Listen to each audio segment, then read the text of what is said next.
Here we are, clan the isms, cataclysm great. Our people out here struggling, trying to make it in this state. Everybody out here doing it, but we the ones who late. Now family, we the ones who gotta delegate. Get that money in the power, never be fake. Stick to cosign for 3. What did he say? Create jobs, support our own. Educate the same and buy back your home. Got 3 degrees, triple 10. 3 PhDs, now we on the CNN. DBTV, let's talk about negligence. Ignorance is bliss, but we can turn it to intelligence. Believe none of what you hear, half of what you see. Let's break it down here on Dr Boyce TV. Here we are. Election where there's a lot of controversy surrounding this election, who people are going to vote for. And before I even begin the conversation, I want to make sure you guys know that we're not here to tell you who to vote for or what to do. At least I'm not here to do that. But we want you to be informed. We want you to think things through. And so to my special guest today is Miss Tanya Washington. Tanya is a law professor, and I didn't write down the, give me the institution, Tanya. I'm so sorry. Georgia State. At Georgia State, College there we go. In Atlanta. And a full professor, correct? Yeah. A full professor of law at Georgia State University. Now, let me just let you guys know, I am marrying a woman who is a full professor. And when she became a full professor, we knew that was a very big deal. Most professors do not become full professors, and most professors don't get to teach at Georgia State. So you're in the presence of a really smart Black woman who has some really great things to say. And so whether you agree or disagree, I hope that you'll hear her out. So first of all, I'd like to say to Miss Washington, how you doing today, sister? I'm great. Good. Well, I'm glad you're here. Glad to be here. Glad to be here. Yes, well, the honor is all mine. And so why don't we just kind of start from the beginning? You've been on this journey to fight gentrification, among other things, in your community. Can you kind of brief us on some of the issues that you've been dealing with in the Atlanta area? Yes. So Atlanta is one of I think it's the 4th fastest gentrifying city in the United States. It is the most unequal city, according to a Bloomberg study, for the 2nd or 3rd year in a row. We know that we are recognized as being the Black Mecca, but there's some real inequality and some real racial disparities and socioeconomic disparities that the city is marked by. And I teach, one of the classes that I teach is Race and the Law. I never anticipated experiencing what I have been experiencing, but I'm grateful for the knowledge that I was immersed in, because it gave me tools and a vehicle for addressing it, along with community activism, which is always a key ingredient to any effective resistance. Okay, and you've really been involved in some activism. I remember being pretty surprised with the kind of back and forth that you were having with the Atlanta mayor, Keisha Lance Bottoms. That's it, right? Is that right? Okay, I'll make sure, because I live in Chicago. And what really got me was that you two were on these diametrically opposed sides of certain issues, particularly in gentrification. And your sorority sisters, and you're both attorneys, and she went to Georgia State Law School, correct? Can you talk about that a little bit? I mean, I actually think it's interesting because it shows that diversity that we don't often see. A lot of people think all Black women think alike, all Black men, we're all going to identify with 2 chains or whatever, and so I kind of like that. And, and so I'd be curious, like maybe you can brief the audience on some of that and sort of, where that's gone to this point. I have a lot of respect for Mayor Bottoms. I disagree with the decision that she is standing by, which is to take my home and the homes of my neighbors out of Peoplestown, a historically Black neighborhood in Atlanta. And I want her to understand that as an elected official who is aware of the way gentrification happens in Black neighborhoods, that she has the power and the responsibility, right, to protect legacy residents and legacy communities. I do not want her to be the last African-American mayor of Atlanta, because the Black voters have been displaced. When you displace people, you are also displacing your voters. And so she is the 60th mayor. I do not want her to be the last mayor. We have brought our case before her and asked her to please reconsider taking our homes by eminent domain. We've shown her the engineering evidence that shows it's not necessary. That was available in 2013 and was ignored when they started taking down houses. And so I now live on a block that used to be 27 houses, and now there are 4. And I would go to work, I would come home, a house would be demolished. The plan is to build a park and a pond with a waterfall, lovely waterfall where my house is. And it was described as an amenity. But I've watched my neighborhood just in the past 4 years that we've been embroiled in this lawsuit, gentrified rapidly. And it's not just the complexion and the wealth of the people changing who are moving into the neighborhood. It's also that we now have streetlights that work. We now have fiber optic wire. Potholes are being fixed, sidewalks are being fixed using public resources that somehow are available now, but weren't available 9 years ago when I moved into the neighborhood, or 30 years ago when my other neighbor moved into the neighborhood, or 50 years ago when another of my neighbors moved into the neighborhood. So why are all of these public resources that come from tax dollars that we're all paying now available as the complexion of the neighborhood changes? Everybody who's watching, I'm speaking with Tanya Washington. She's a law professor at Georgia State University, and just a really smart Black woman out of Atlanta who is in the middle of some really important battles that I think you guys should be aware of.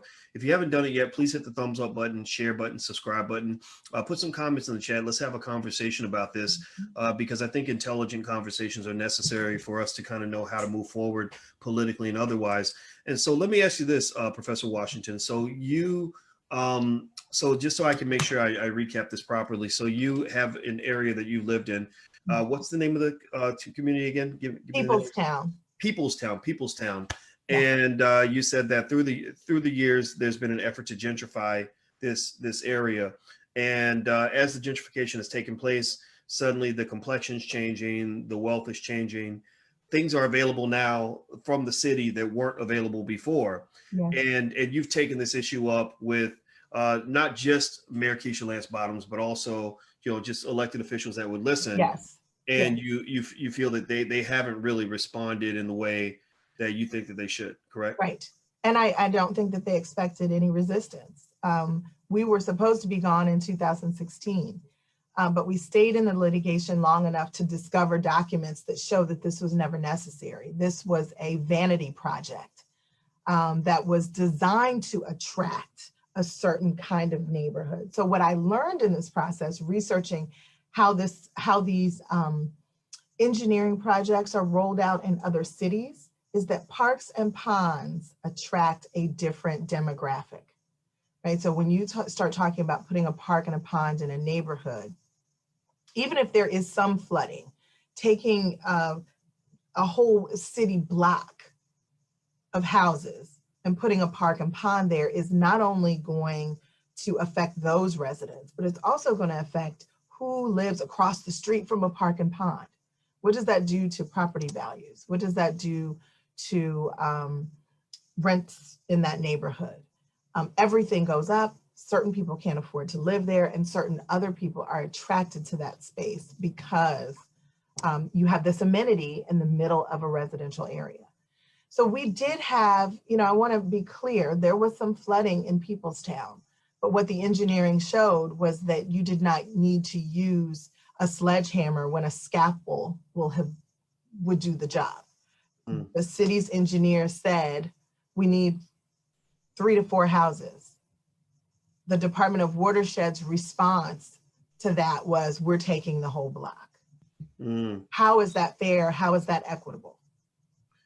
So you think that they took the whole block, or they went with the sledgehammer approach primarily because the sledgehammer allowed them to pursue a bigger agenda? Absolutely. That was outside of the scope of what was originally being sort of laid out there. Okay, and in a way it's interesting because it almost sounds a lot like something that the authorities or the government in Louisville, my hometown, that they were accused of that with the Breonna Taylor situation. Yes. Where it's like, okay, let's go and let's double enforce or overdo it on these other issues that matter because we really just want the block anyway. Yes. And so, and I, you know, I was intrigued by the way reporters, journalists have been making the connection between gentrification and over-policing in our neighborhoods, because it's a tool. Over-policing is a tool. I mean, it has a horrible impact on us as individuals and as communities, but we also need to understand it is a tool. If you want to take property, there are certain tools you use. Over-policing is a tool, eminent domain is a tool, rising taxes is another tool, code enforcement is a tool. There's a whole arsenal of tools, and I think we need to be more familiar with them. So when we see people picking up these tools, we know that they've selected the tool for a particular job. And then we can position ourselves to protect ourselves and to resist. Wow, you know, that's really fascinating, because I think a lot of people don't make the connection. You know, even I, you know, when I sort of, it's like, so we all know sort of what the part of the black tax is that, you know, the people that make the laws and make the decisions, they're going to enforce the law arbitrarily based on what they're really trying to do, right? Like mass incarceration, that's what that was all about. It's like, oh yeah, if I find some weed on a college campus, well, those are just kids being kids. But right. If you're in the hood, then you need to go to prison for 10 years, right? We know that. And so when I saw the connection with gentrification, I was like, oh, that's right. Now I get it. And actually it led me to really sort of explore that a lot, because I'm a wealth guy. I'm into the, you know, the whole like black economic thing. And I was like, oh, wow, this is really fascinating how the law is used to enhance the wealth of others, but also how wealth, it's sort of a recursive process, right? Yeah. The wealth drives the politics drives the wealth, and absolutely, you know, they feed each other, right? And so that's to me like another level of awareness. I think that we as Black people, it leads us to need to hear from people like you, so you can break that stuff down. And so let me just go ahead and jump in as well. You sent the video. And this links back to Joe Biden, actually. Does the video include your conversation about Biden? Mm-hmm. Okay. So I want you guys to see this video. Professor Washington sent over a video clip where basically she's taken some of these issues in Atlanta to presidential candidate Joe Biden. And now the reason we talk about Biden more than we talk about Trump is because Trump isn't trying to get 80-90% of the Black vote. The politicians that you support, those are the ones who owe you. Those are the ones who are accountable to you. The ones that you don't vote for are going to see things a little bit differently. And so if you want to know why we talk about Biden more than Trump, it's because that's how politics works. If somebody gets your vote, they should give you something for your vote. We've been talking about this repeatedly, and I want to just reiterate that so that we can make sure we get that message. So let me go ahead and just, I'm going to share my screen, and let me pause this and go back. I've screwed up a little bit. So let me see if I can make this work. Forgive me, I'm stupid with technology, guys, but I'm going to do my best. Here we go. Dear Vice President Joe Biden, my neighbor and I are writing to you today in hopes that you remember our meeting back in Spartanburg, South Carolina on February 28th. You looked me right in the eyes and promised to sit down with us and learn about our fight. We're Black mothers fighting an unlawful attempt to take our homes by eminent domain by your key surrogate Atlanta Mayor Keisha Lance Bottom. We have lived in our historical Black neighborhood, Peoplestown, for over 30 years and have spent the last 7 years fighting displacement. Displacement is not just affecting the poor. It starts with the poor. During this time, through the death of family members, health crisis, and mounting legal fees, we have staged citywide protests with members of the Black clergy, state legislators, and housing activists asking Mayor Bottoms to let us stay, and yet she failed to address this. Our fight mirrors the struggle of many Black folk across the United States who are being gentrified out of their community that they helped to build. Know you are compassionate and empathetic. The suffering you have endured over the course of your life allow you to connect with others who are suffering. On that day in Spartanburg, you said that the votes of the Black community are the key part of your path to the presidency. As Black mothers, the largest demographic facing eviction in America, we will be voting. I trust you can be a man of your word. So, Joe, please keep your promise and meet with us.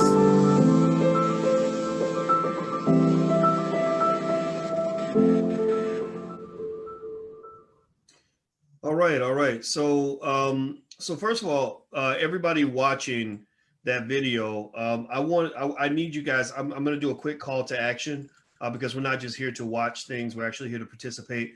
I'm going to put in the chat the title of that video. The title is Joe Biden, Please Keep Your Promise, a letter from Peoplestown residents.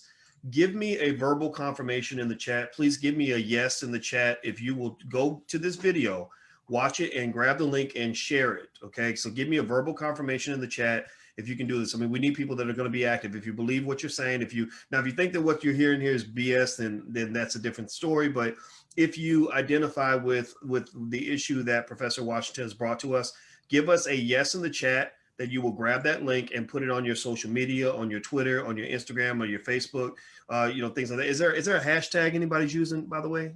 Yes, the hashtag is Peoplestown will not go down. Peoplestown will not go down. Peoplestown will not go down. Okay, so I'm going to share that actually. I'm going to jump in the chat and actually share that with you guys as well. But please share that video and push it around. Don't just watch it and say, oh my gosh, this is terrible. We've got to be a little more active in our participation. So Professor Washington, can you give us the context in terms of, so that everyone can follow the story? How did it get to the point where Joe Biden became involved? Because last time you and I had talked, it was yourself in this battle, against eminent domain, and you were kind of challenging the mayor's office. Well, now it's become a presidential thing. How do we get to that point, and how's that gone so far? Well, we had done everything we possibly could do with the former mayor and the current mayor of Atlanta, with city council members, anybody who would listen. And this has been going on for 7 years. And so as we were working as a group strategically with our community members and my neighbors, we decided that we knew that our mayor was campaigning with and for President Biden and Vice President Biden. And since she was not willing to meet with us, we wanted to go and meet with the person that she was advocating for, because we've heard his platform respond to certain issues that Black people are experiencing. And we wanted him to know what his key Southern surrogate was doing in Atlanta, because I think the way people see our mayor outside of Atlanta is very different than the way the community is experiencing her in Atlanta. And we wanted to bring this to his awareness. We've heard so much about the promises that he's made to different people who are going through different things. And so, in good faith, we reached out, we went to South Carolina. We attended several of his rallies. This was right at the end of February when Representative Clyburn resurrected his campaign. And we had a chance to talk to him and ask him, what are you going to do? Are you aware of what's happening, and what are you going to do? And he made a promise. We have a video clip of the promise made to my neighbor, where he said, I will reach out to you and find out more about this issue. And if I can help you, I will. Okay. And that's what we're asking for. I know, the only thing I've been telling people, I don't care who you vote for, I need you to vote, right? Because we have a history of not having been able to vote. And out of respect for the legacy of our ancestors, we need to exercise that vote. But I would also say, when you are voting for somebody, whoever that somebody may be, make sure, as you said, Dr. Watkins, that you are getting something out of the deal. This is a transaction. This is not a gift. It's a quid pro quo. I vote for you, you address my issues, right? If you're not going to address my issues, then why am I voting for you? And so we need to be part of the platform, not just in the pictures. For both parties. If you want Black people to vote for you, then bring Black people something that responds to their issues, their concerns, their interests. Well, and I like what you're saying. And I will say this. Maybe I haven't made this clear when I've been talking to you guys that are listening, but um, my view, I'm always trying to keep my mind open for my views to evolve when it comes to the Hmm. voting process. And I've never told anybody not to vote. I never said that. But when people ask me like, "What are you going to do?" I'd say, I don't know. If I don't like what I see, you're not going to tell me what to do. But, I heard Professor Eddie Glaude, who, Love Professor Eddie Glaude. Wow. yeah, he's great. He's great. I've been reaching out to him. If anybody knows Eddie, tell him to reach out to me. We called the school and we can't get in touch with him, but I want to bring him in. And he had an interesting idea. He said, just everybody register, vote down the party line or whatever it is, just vote on your local elections and all this other stuff. But on the presidential election, leave it blank or a third party, whatever you want to do. But just let them know these are not my choices. And I kind of like that. And I talked to a couple other people about what their strategy was, and they also mentioned registering to vote and making your presence known, and then at that point doing whatever you want to do, right? But I like that because I have to stop short of walking in and saying I endorse this person Hmm. if I don't endorse that person. Right. I mean, when I see Joe Biden, I don't see what everybody else sees, but maybe it's because I'm cursed with old age. I'm 49 and I'm not 29. So I'm still seeing Joe Biden from the 90s, from the 80s, and if you know this guy's history, it's not one of those like, oh yeah, he's really, truly an advocate for us. I haven't seen that. Right. Hmm. But I do think that there can be some things that we can benefit from. And I think it just has to make sense, like Hmm. this whole, like, we'll get rid of Donald Trump for you argument. That's point number one. Yes. Now I need to hear points 2, 3, 4, 5, 6, 7, 8, 9, 10. I don't want to hear that's point number 1, 2, 3, 4, 5. All of them is Donald Trump, Donald Trump, Donald Trump, Donald Trump. I don't want to talk about Donald Trump no more. Like, let's talk about me and you. It's between me and you. Right? Because we were suffering as individuals and as a community before Donald Trump, right? Yes. I mean, he comes with his own special brand of problems, but what we're talking about is systemic and structural racism and white supremacy that he did not invent. Has he capitalized on it? Perhaps, but he's a distraction, right? Because he could be gone tomorrow and these structures will still operate to grind people up, marginalize, and oppress. So we need something more than just a change of personality or change of personnel. Yeah. We need some structural changes. Yeah, I don't want to replace a bad pimp with a better pimp. I don't want a pimp. And How about that? yeah, and I'm gonna tell you, I really feel like Donald Trump is a wonderful asset to the Democratic Party. If I can just hold up the bad guy, like Trump, Trump, Trump, Trump, Trump, and make that the focus, and your fear of Trump the focus, then I don't actually have to be accountable for anything. Right. Yeah. So I think that they actually enjoy having him in the White House because he is bungling the job really badly. I mean, he's just he's just rough around the edges. He's just not, it's hard to defend this guy. Right. Right. And not that I ever want to, but even the people I know that voted for him, they don't defend him, No. right. They, or it's limited. And so I almost feel like if I'm a Democrat, I really want to run against Trump, Yeah, well, it is easier than saying I am going to create a sustainable change, right? It's easier to say I won't be this guy. Okay, done.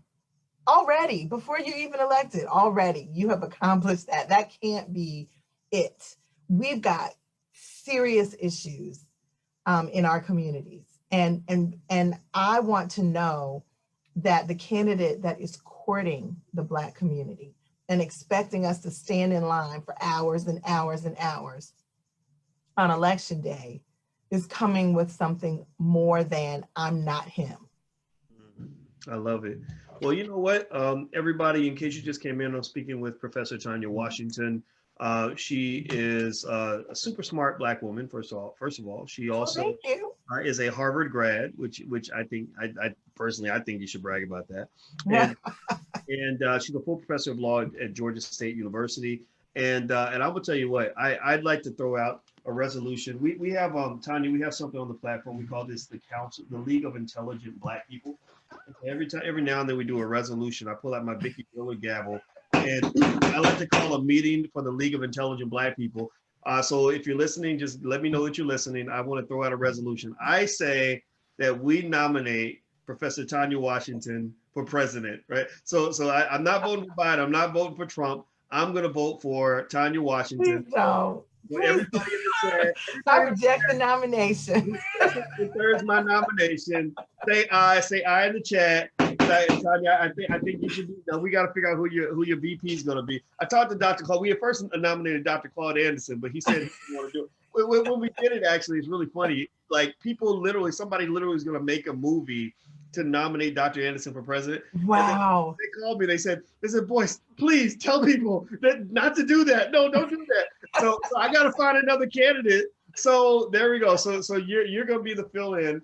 So everybody who supports Professor Washington, say aye. And if we can't get her on the ballot, let's at least support what she's doing. Let's look into it, research this. I shared that video with you guys, and I really hope that you'll take a second to go to that page, watch the video. Please share that video. Here's the title of the video again, or here's actually, I think this is the link to the video, if I'm not mistaken. There we go. I put the link in there. So so please share this, share, and give the hashtag again, Tanya. So People's Town will not go down. People's Town will not go down. People's Town will not go down. So please, as you share this great conversation with Professor Washington, I hope that you'll also support what she's doing. She's not out here trying to take something from somebody. She's just trying to protect what belongs to her and the people of People's Town. So yes, and Dr. Watkins, I just put something else in our chat. It's a New York Times article about the Army Corps of Engineers and its use of eminent domain. This is under the current administration.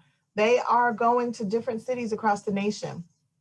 And in exchange for support with infrastructure projects, they will provide resources and support for projects in cities if the cities agree to use eminent domain to displace the people who live where the projects are taking place. There was a quote in there. Other places appear to have second thoughts. Last summer, Atlanta told the Corps that the city was able to use eminent domain. According to documents obtained through a records request, the city informed the Corps in January, this is January 2020, that it was pulling out of the project. Michael Smith, a spokesman for Mayor Keisha Lance Bottoms, didn't respond to requests for comment. We need to share this information because this is not just happening in Atlanta. Most people don't even think eminent domain is even still possible. I hadn't heard about it for the 25 years that I've been in practice or teaching. It was just an archaic idea that you could take someone's property, but it's in the US Constitution and it's in every state constitution, but it's being used in a predatory way to take land from Black people. And God's not creating any more dirt. So if you have property, we've got heirs property out there that we are neglecting to protect, and it's being lost and traded on the courthouse steps in every city and urban area across the United States. Black people are losing their property. Wow.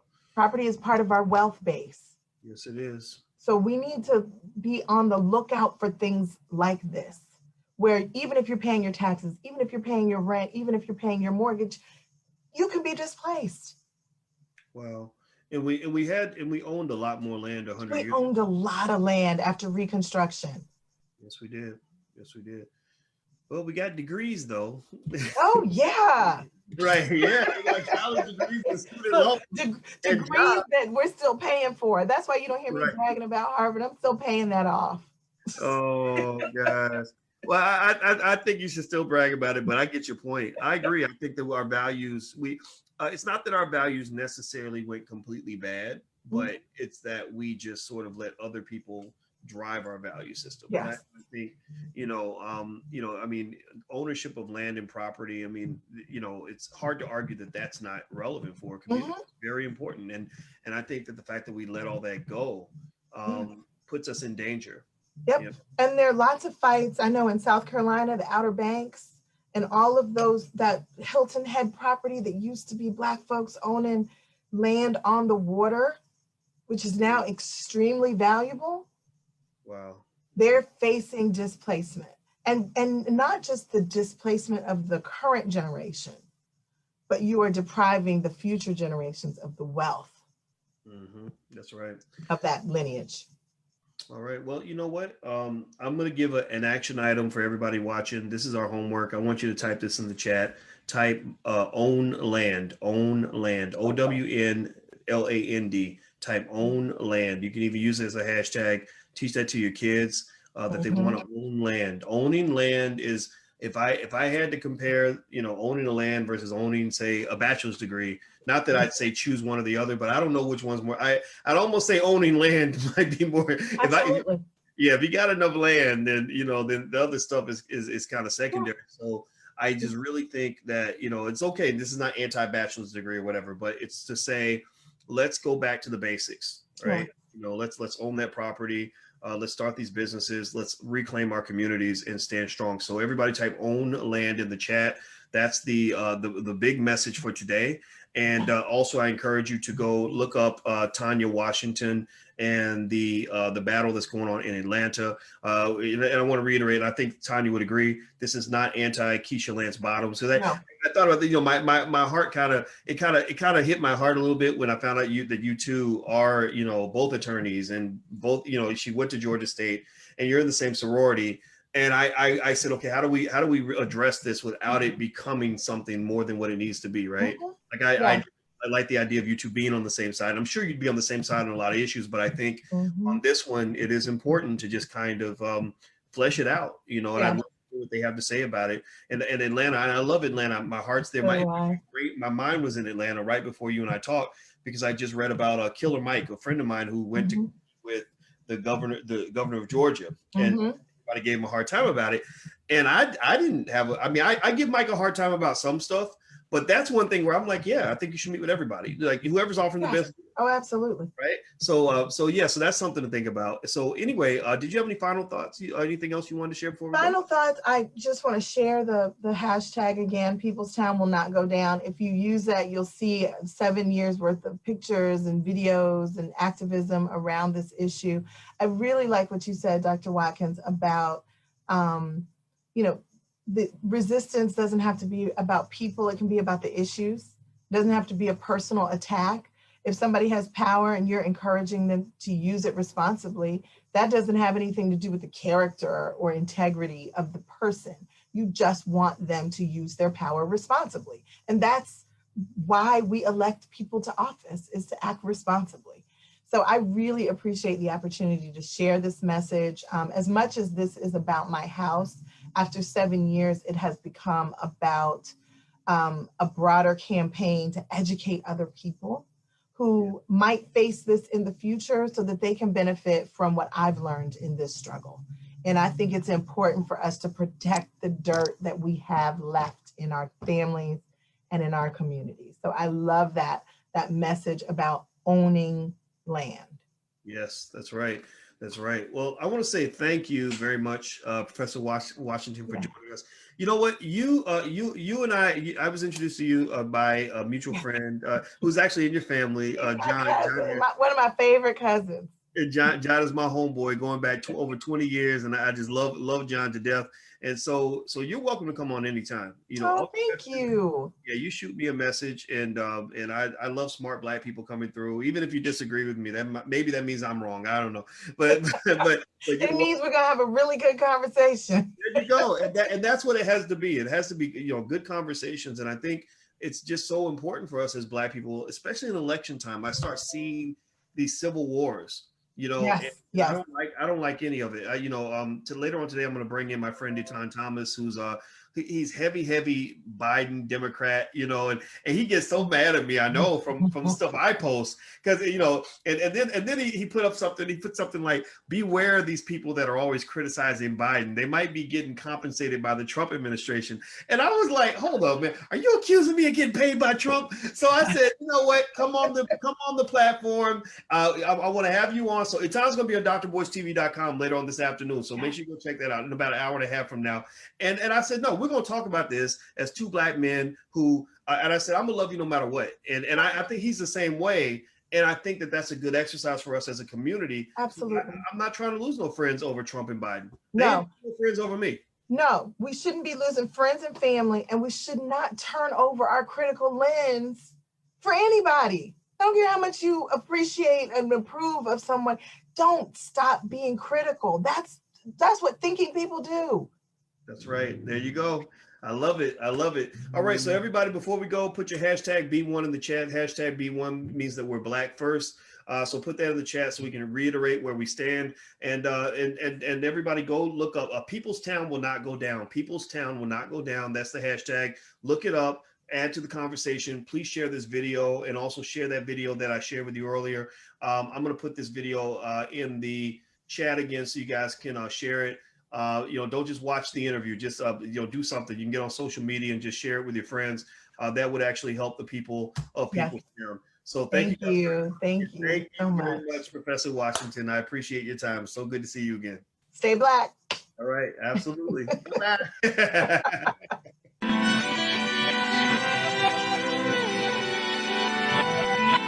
Here we are, clan the isms, cataclysm great. Our people out here struggling, trying to make it in this state. Everybody out here doing it, but we the ones who late. Now family, we the ones who gotta delegate. Get that money in the power, never be fake. Stick to cosign for 3. What did he say? Create jobs, support our own. Educate the same and buy back your home. Got 3 degrees, triple 10. 3 PhDs, now we on the CNN. DBTV, let's talk about negligence. Ignorance is bliss, but we can turn it to intelligence. Believe none of what you hear, half of what you see. Let's break it down here on Dr Boyce TV.